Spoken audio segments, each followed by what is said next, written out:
नमस्कार दोस्तों, आपके साथ मैं विकास कुमावत और आज हम पढ़ने वाले हैं मध्य प्रदेश जेल प्रहरी के लिए साइंस की क्लास नंबर 4।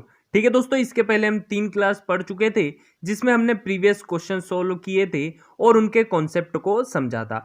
तो उसी प्रकार आज भी हम महत्वपूर्ण क्वेश्चन सोल्व करेंगे जो कि 2018 की जेल प्रहरी की एग्जाम में आए हुए हैं। तो बढ़ते हैं आज के हमारे पहले क्वेश्चन की ओर।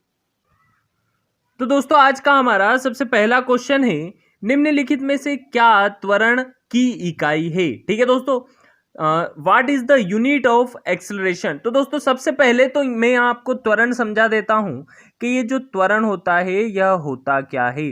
तो दोस्तों ये जो त्वरण होता है यह होता है वेग में परिवर्तन बटे समय अंतराल। क्या होता है दोस्तों? वेग में परिवर्तन बटे समय अंतराल।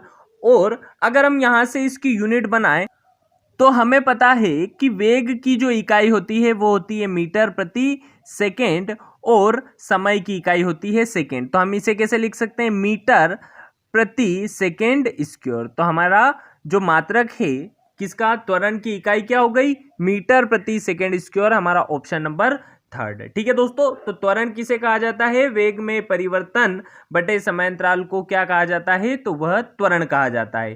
ठीक है दोस्तों, फिर इसके बाद हमारा नेक्स्ट क्वेश्चन है, एक हड्डी एक मांसपेशी से अगर जुड़ेगी तो क्या बनेगा। ठीक है दोस्तों, एक हड्डी और एक मांसपेशी आपस में जुड़ती हैं तो क्या बनता है? तो वह बनता है टेंडन, कंडरा। ठीक है, हिंदी में इसे कंडरा और इंग्लिश में टेंडन कहा जाता है। तो आपको ध्यान में रखना है कि जब हड्डी से मांसपेशी जुड़ती है तो क्या बनता है? कंडरा, टेंडन। और यहां पर दोस्तों एक बात बता दूं कि जब हड्डी से हड्डी जुड़ती है तो लिगामेंट बनता है। क्या बनता है दोस्तों? जब हड्डी से हड्डी जुड़ेगी तो क्या बन जाएगा? लिगामेंट। कब बनता है? जब हड्डी से हड्डी जुड़ेगी। ठीक है, और अगर हड्डी से मांसपेशी जुड़ेगी तो क्या बनेगा? टेंडन। फिर नेक्स्ट क्वेश्चन है, नीचे उल्लिखित सूची से विषाणु जनित रोग की पहचान करें। ठीक है दोस्तों, तो वह पूछ रहा है कि इनमें से कौन से रोग विषाणु से होते हैं, यानी वायरस से होते हैं। तो दोस्तों मैं आपको यहां पर बता दूं कि जो टाइफाइड होता है, ये टाइफाइड कैसे होता है? तो यह जीवाणु से होता है। किससे होता है? बैक्टीरिया से होता है। और इसके बैक्टीरिया का नाम होता है साल्मोनेला। ठीक है, साल्मोनेला टाइफी इसके जीवाणु का नाम होता है। फिर बात करें खसरा, तो खसरा वायरस से होने वाली बीमारी है। ठीक है, अब बात करें इसके वायरस की, तो इसका वायरस का नाम होता है मोरबीली वायरस। क्या होता है दोस्तों? मोरबीली वायरस। फिर बात करें डेंगू वायरस की, डेंगू ज्वर की, तो डेंगू ज्वर जो है यह भी वायरस के कारण होता है और इसके वायरस का नाम होता है अरबो वायरस। और फिर लास्ट है मलेरिया। ठीक है दोस्तों, आप सभी को पता होगा मलेरिया कैसे होता है, तो यह प्रोटोजोआ से होता है और इसके प्रोटोजोआ का नाम होता है प्लाज्मोडियम, जो कि मादा एनाफिलिस मच्छर के काटने से होता है। ठीक है, और अगर यहां पर बात करें कि डेंगू, तो डेंगू कौन से मच्छर? तो मादा एडिस नाम के मच्छर के काटने से क्या होता है? डेंगू होता है। तो दोस्तों दो निकले यहां से, एक तो खसरा और एक डेंगू ज्वर। ये दोनों कैसे होते हैं? तो यह वायरस से होते हैं। तो हमारा आंसर होगा क्या? 2 और 3। तो देखते हैं कौन सा ऑप्शन होगा। तो हमारा ऑप्शन नंबर 4 जिसमें हमें दिख रहा है केवल 2 और 3। ठीक है दोस्तों, तो आप सभी को इन जो डिसीज हैं इनके बारे में ध्यान रखना है। ठीक है, और इनके जीवाणु, वायरस, इनके नाम भी आपको ध्यान में रखना है। फिर नेक्स्ट क्वेश्चन है, उस अजैव कारक की पहचान कीजिए जिसके परिणाम स्वरूप भंडारण हानि होती है। ठीक है दोस्तों, तो हमें क्या निकालना है कि उस अजैव कारक की हमें क्या करना है? पहचान करना है जिसके परिणाम स्वरूप भंडारण में क्या होती है? हानि होती है। ठीक है दोस्तों, तो अजैव कारक ढूंढना है। क्या ढूंढना है हमें? अजैव कारक।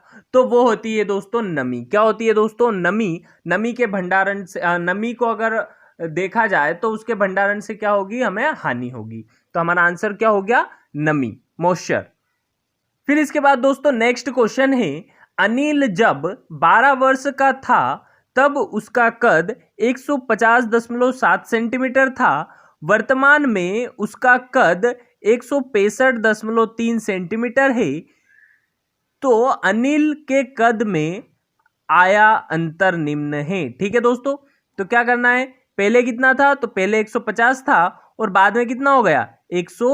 165.3। तो 165.3 में से 150.7 हम क्या कर देंगे, माइनस कर देंगे। तो कितना होगा, यहाँ पर 6, यहाँ पर 4 और यहाँ पर कितना बचा, 1। तो 14.6 क्या आ गया, उसका अंतर आ गया। तो हमारा आंसर हो गया ऑप्शन 4। बहुत ही इजी क्वेश्चन था दोस्तों, ठीक है। सिर्फ क्या करना है, हमें माइनस करना है।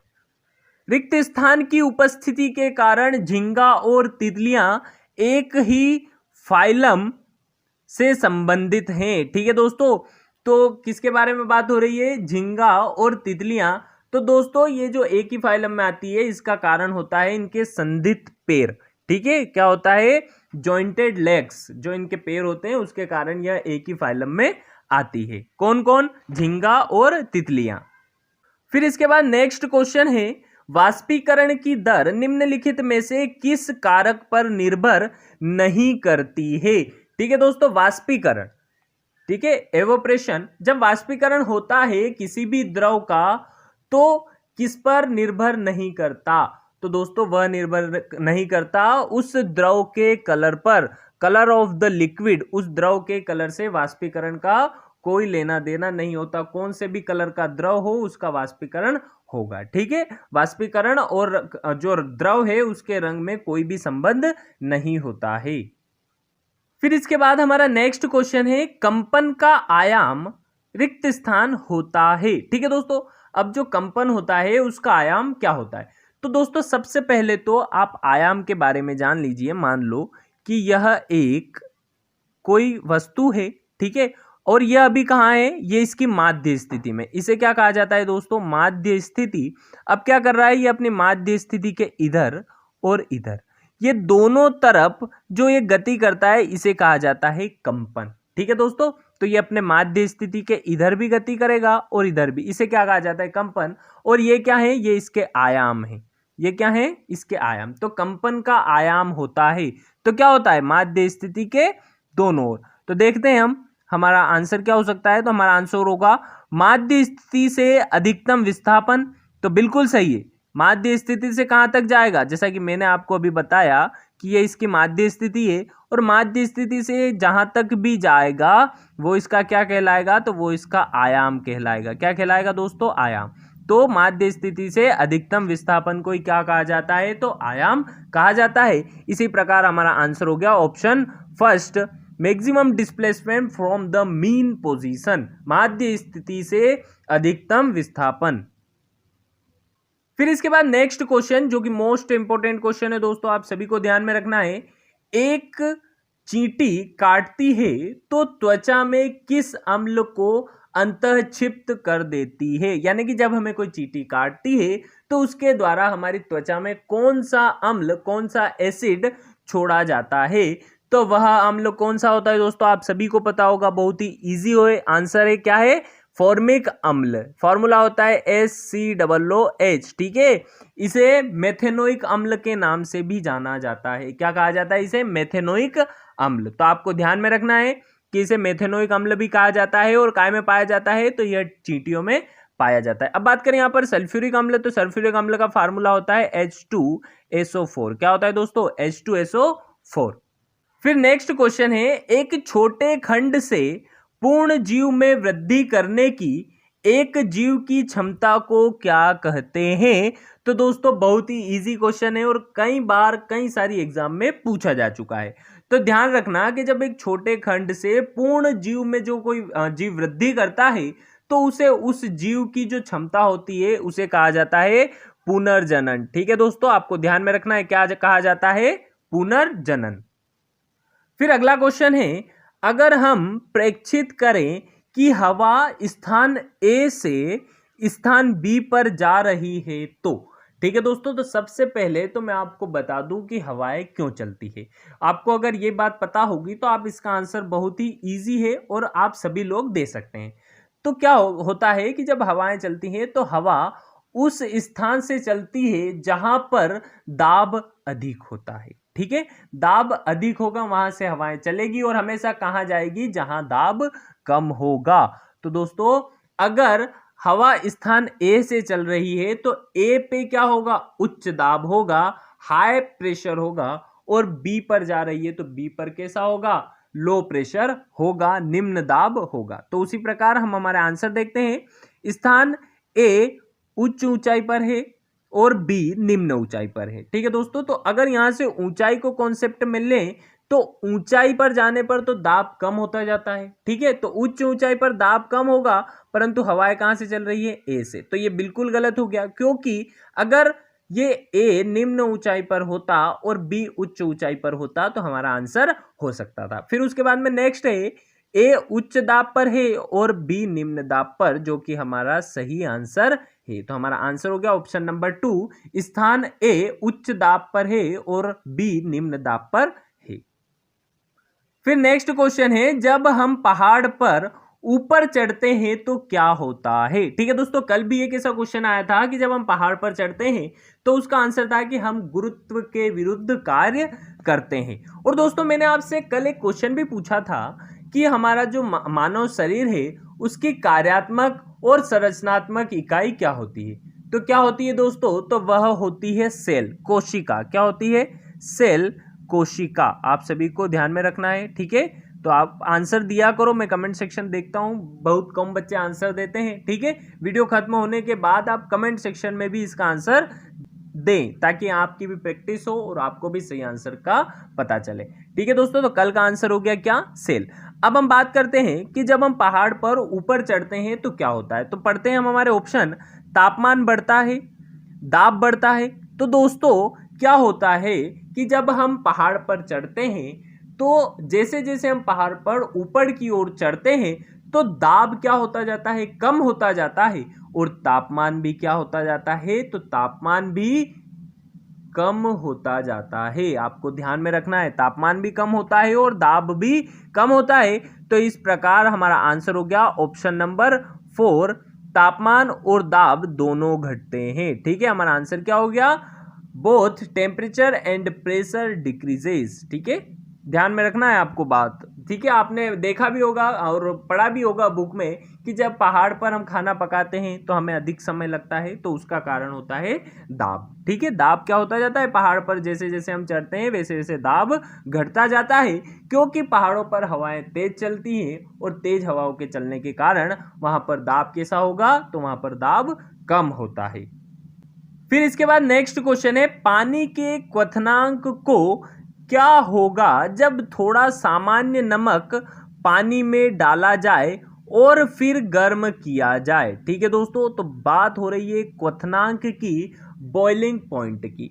तो सबसे पहले तो आपको यहाँ पर समझना जरूरी है कि ये जो क्वथनांक होता है यह होता क्या है। तो दोस्तों ये जो बॉइलिंग पॉइंट होता है यह तापमान का वह बिंदु होता है जहां पर कोई भी द्रव उबलना, बॉईल होना शुरू कर दे। ठीक है, तो उसी तापमान के बिंदु को कहा जाता है क्वथनांक बिंदु। अब हम यहाँ पर अगर पानी की बात कर रहे हैं तो पानी का क्वथनांक बिंदु कितना होता है, तो वह होता है 100 डिग्री सेल्सियस। और अगर हम केल्विन में बात करें तो केल्विन में अगर हमें निकालना है तो हम इसमें ऐड कर देंगे 273, तो हमारा आ जाएगा 373 केल्विन। ठीक है, तो अगर पानी का क्वथनांक बिंदु पूछा जाए तो सेल्सियस में होता है 100 डिग्री सेल्सियस, और फिर उसके बाद अगर हम बात करें केल्विन में तो केल्विन में होता है 373 केल्विन। तो अब यहाँ पर पूछा जा रहा है कि अब क्या हो रहा है, उस पानी में थोड़ा सा नमक डाल देते हैं, तो नमक डालने के बाद क्वथनांक का जो मान है वह क्या होगा। तो दोस्तों किसी भी द्रव में अशुद्धि मिलाने पर उसका क्वथनांक क्या होता है दोस्तों, उसका क्वथनांक बढ़ जाता है। तो उसी प्रकार अब पानी में जब हमने नमक डाल दिया है तो पानी का क्वथनांक भी बढ़ेगा, और पानी का क्वथनांक बढ़ेगा मतलब 373 केल्विन से भी उसका क्वथनांक अधिक हो जाएगा। तो हमारा ऑप्शन पहला है, पानी का क्वथनांक 373 केल्विन से ऊपर बढ़ जाएगा, जो कि बिल्कुल सही है। क्वथनांक क्या होगा, अशुद्धि मिलाने पर क्वथनांक बढ़ जाता है। तो हमारा आंसर हो गया ऑप्शन नंबर फर्स्ट। तो आपको ध्यान में रखना है, पानी का क्वथनांक बिंदु कितना होता है सेल्सियस में 100 डिग्री सेल्सियस, और केल्विन में कितना होता है, तो वह होता है 373 केल्विन। ठीक है दोस्तों, फिर नेक्स्ट क्वेश्चन है, जंग को रोकने के लिए सबसे अच्छी विधि का चयन करें। तो दोस्तों ये जंग वो लड़ाई वाली जंग नहीं है, ठीक है, जो लोहे पर लगती है, ठीक है, स्टील पर जंग लगती है, तो उसका रूप है ये जंग, ठीक है। तो ये जंग रोकने के लिए सबसे अच्छा उपाय होता है जस्तीकरण, गैल्वेनाइजेशन, ठीक है। आप सभी को ध्यान में रखना है, जस्ते की परत चढ़ाई जाती है, ठीक है, जेडेन जस्ता, इसकी परत चढ़ा दी जाती है, जिससे उस पर क्या होता है, जंग नहीं लगती है। फिर अगला क्वेश्चन है, शकरकंद एक भूमिगत संरचना है जो भोजन को संग्रहित करती है। इस पौधे में भोजन कहाँ पर तैयार किया जाता है, जो कि बहुत ही इंपॉर्टेंट क्वेश्चन है दोस्तों, ठीक है। आप सभी ने देखा होगा स्वीट पोटैटो, देखें शकरकंद, ठीक है, शकरकंद पे एक गाना भी है जो आप सभी को याद में आ रहा होगा, ठीक है, गोविंदा जो है उनकी मूवी का है। तो जो शकरकंद होता है, तो शकरकंद कैसा होता है दोस्तों, जो भूमिगत होता है, कहाँ पर, भूमि के अंदर होता है। और दोस्तों इसके ऊपर यानी भूमि के ऊपर क्या होते हैं, इसके पत्ते होते हैं। तो दोस्तों सभी पेड़ पौधे अपना जो भोजन बनाते हैं वो किसकी सहायता से, अपने पत्तों की सहायता से बनाते हैं। उसी प्रकार शकरकंद भी अपना भोजन अपने पत्तों की सहायता से बनाता है। तो हमारा आंसर होगा क्या, इसके जो पत्ते होते हैं वो इसका भोजन संग्रहित करते हैं, ठीक है। तो इसका भोजन कहाँ पर किसकी सहायता से बनाया जाता है, तो पत्तों की सहायता से इसका भोजन बनाया जाता है। फिर हमारा नेक्स्ट क्वेश्चन है, समतल दर्पण बनाता है, ठीक है दोस्तों, ध्यान में रखना, इंपॉर्टेंट क्वेश्चन है। इसके द्वारा पूछा जा रहा है कि समतल जो दर्पण होता है वह किस प्रकार का प्रतिबिंब बनाता है। तो दोस्तों मैं आपको यहाँ पर बता दूं कि समतल दर्पण वस्तु का सीधा प्रतिबिंब बनाता है। कैसा बनाता है दोस्तों, एकदम सीधा प्रतिबिंब बनाता है समतल दर्पण। तो हमारा आंसर हो गया ऑप्शन नंबर 4, वस्तु का सीधा प्रतिबिंब, ठीक है। Erect image of the object, वस्तु का एक सीधा प्रतिबिंब बनाया जाता है समतल दर्पण के द्वारा। और दोस्तों कभी भी आपसे पूछा जाए कि दर्पण कितने प्रकार के होते हैं, तो दर्पण सिर्फ 2 प्रकार के होते हैं। एक तो होता है समतल दर्पण और एक होता है गोलीय दर्पण, ठीक है, समतल दर्पण और एक होता है गोलीय दर्पण। और फिर गोलीय दर्पण 2 प्रकार का होता है, एक होता है उत्तल दर्पण और एक होता है अवतल दर्पण, ठीक है दोस्तों। तो अगर दर्पण पूछा जाए तो सिर्फ 2 प्रकार का, कौन कौन सा, एक तो होता है समतल, एक गोलीय, और फिर गोलीय होता है 2 प्रकार का, उत्तल दर्पण और एक होता है अवतल दर्पण, कॉन्वेक्स मिरर और कॉन्केव मिरर। तो ध्यान में रखना है कि जो समतल दर्पण होता है वह वस्तु का सीधा प्रतिबिंब बनाता है।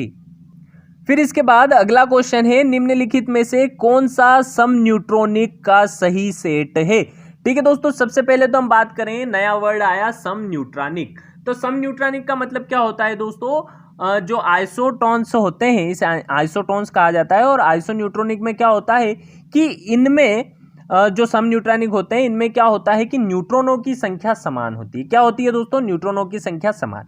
अब हम बात करें कि न्यूट्रॉनों की संख्या निकाली कैसे जाती है, तो किसी भी तत्व में अगर उपस्थित न्यूट्रॉनों की संख्या ज्ञात करना है तो हम क्या करते हैं, हम उस तत्व के परमाणु भार में से परमाणु क्रमांक को माइनस कर देते हैं। तो हमें क्या मिल जाता है, हमें मिल जाता है उसमें उपस्थित न्यूट्रॉनों की संख्या। तो अगर हम यहाँ पर बात करें तो इसका परमाणु भार हो गया 19 और परमाणु क्रमांक 9। तो यहाँ पर न्यूट्रॉनों की संख्या कितनी आ गई, 10। फिर उसके बाद में बात करें कि इसमें यहाँ पर परमाणु भार 14 और इसका 7, तो कितनी आ गई, 7। तो दोस्तों ये समन्यूट्रॉनिक नहीं है क्योंकि इनमें दोनों में अलग अलग न्यूट्रॉन है। फिर बात करें ऑप्शन नंबर 2 की, तो 14 - 6 कितने बचे, 8। फिर उसके बाद में 19 - 9 कितने बचे, 10। तो यह भी समन्यूट्रॉनिक नहीं है। फिर इसके बाद में बात करते हैं ऑप्शन 3 की। तो ऑप्शन 3 में 14 - 6 = 8। फिर उसके बाद में 14 - 7 = 7। तो ये भी ऑप्शन गलत हो गया क्योंकि यहाँ पर भी न्यूट्रॉनों की संख्या समान नहीं है। फिर बचा ऑप्शन नंबर 4 जो कि जो लास्ट है और वह सही भी होगा। तो 14 - 6 = कितना हो गया, तो वह हो गया कितना, 8। फिर उसके बाद में 16 - 8 = 8, जो कि हमारा सही आंसर है क्योंकि यहाँ पर न्यूट्रॉनों की संख्या क्या है, समान। तो हमारा आंसर हो गया ऑप्शन नंबर 4। तो इस प्रकार दोस्तों न्यूट्रॉनों की संख्या निकाली जाती है और इन्हें कहा जाता है समन्यूट्रॉनिक। ठीक है, किन्हीं भी दो तत्वों में उपस्थित न्यूट्रॉनों की संख्या अगर समान है तो उन्हें कहा जाता है सम न्यूट्रॉनिक। आप सभी को ये ध्यान में रखना है, ठीक है। फिर इसके बाद अगला क्वेश्चन है, निम्नलिखित में से कौन सी एक अकेंद्रकी कोशिका है। अकेंद्रकी का मतलब होता है दोस्तों कि उस कोशिका में केंद्रक नहीं पाया जाता है। और जो हमारे मानव शरीर में जो आरबीसी पाई जाती है, लाल रक्त कणिकाएं, रेड ब्लड सेल्स, उनमें जो केंद्रक है वह नहीं पाया जाता है, ठीक है। तो हमारा आंसर हो गया ऑप्शन नंबर 4, जो हमारी आरबीसी होती है, ठीक है, रेड ब्लड सेल्स, उनमें क्या होता है कि उनमें केंद्रक नहीं पाया जाता है। और दोस्तों मैं आपको यहाँ बता दूं कि जो ऊंट होता है, क्या होता है दोस्तों, ऊंट आपने देखा होगा कैमल, उसके आरबीसी में केंद्रक पाया जाता है। ये एक एक्सेप्शन है, अपवाद है, जो कि आपको ध्यान में रखना है, ठीक है। तो ऊंट के आरबीसी में केंद्रक पाया जाता है। और दोस्तों बात करें अगर हम आरबीसी की, तो आरबीसी का जीवन काल होता है 20 से 120 दिन। कितना होता है, 20 से 120 दिन। और फिर बात करें कि आरबीसी का जन्म कहां पर होता है, तो आरबीसी का जन्म होता है अस्थि मज्जा में। कहां पर होता है दोस्तों, अस्थि मज्जा में इसका जन्म होता है, जिसे बोन मेरो कहा जाता है। क्या कहा जाता है दोस्तों, बोन मेरो इसे कहा जाता है। और फिर इसके बाद हम बात करें कि आरबीसी की मृत्यु कहां पर होती है, तो आरबीसी की मृत्यु जो होती है वह होती है यकृत और प्लीहा, यकृत एवं प्लीहा, ठीक है, लिवर और स्प्लीन में इसकी क्या होती है, मृत्यु होती है। तो आपको ध्यान में रखना है कि जो हमारे मानव शरीर में जो आरबीसी लाल रक्त कणिकाएं पाई जाती है, उनके अंदर केंद्रक नहीं पाया जाता है, ठीक है। आपको ध्यान में रखना है कि इनका जन्म कहाँ, अस्थि मज्जा में होता है और इनकी मृत्यु यकृत या प्लीहा में होती है। और दोस्तों ये जो प्लीहा है, स्प्लीन, इसे आरबीसी का क्या कहा जाता है, आप सभी को पता होगा, कब्रिस्तान भी कहा जाता है। क्या कहा जाता है, कब्रिस्तान।